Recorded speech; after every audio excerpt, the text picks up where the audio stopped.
silver handbell, gawa sa silver pero yung hawakan niya wooden siya, wooden.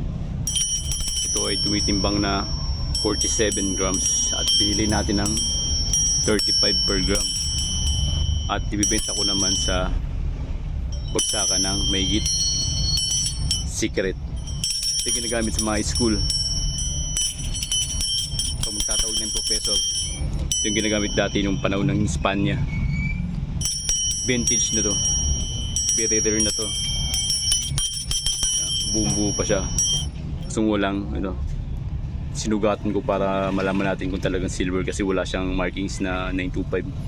Bagamat meron burado na, hindi na masyadong maaninag ang 925 niya. Kaya ang ginawa ko, sinugatan ko tsaka pinatakan ko ng asido. Kasi bihira ang may silver nito Ang purong silver kadalasan brass. Kaya tingnan mo naman yung tunog niya. Unique na unique ang tunog niya, silver na silver. 47 grams, binili natin ng 35 per gram. At kanina, kinanbas to kasi kanina may sugat na rin to, may patak na asido. Sabi ko, tinawaran sa iba Sabi niya, oo daw, 500 daw binibili. Nagulat siya sa akin nang sinabi ko na per gram ang bilihan nito. Tinanggal ko yung hawakan kaya tinimbang ko. Pumatak ng 47 grams at binayaran natin ng mahigit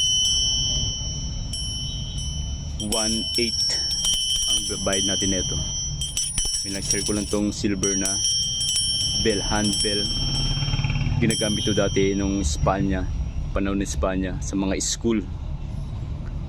Pag time na, pag nasa corridor pa yung mga estudyante, papatunogin lang doon ng professor. Papasok na. Tapos kung uwian naman, goodbye session na, end of session ng school, papatunogin ng ulit to. Tapos kung recess na, time ng kainan sa mga mahilig yan sa favorite subject na recess, papatunogin lang to ng maestra. Tuwang-tuwa na yung mga mahilig sa subject na recess. Silver handbell.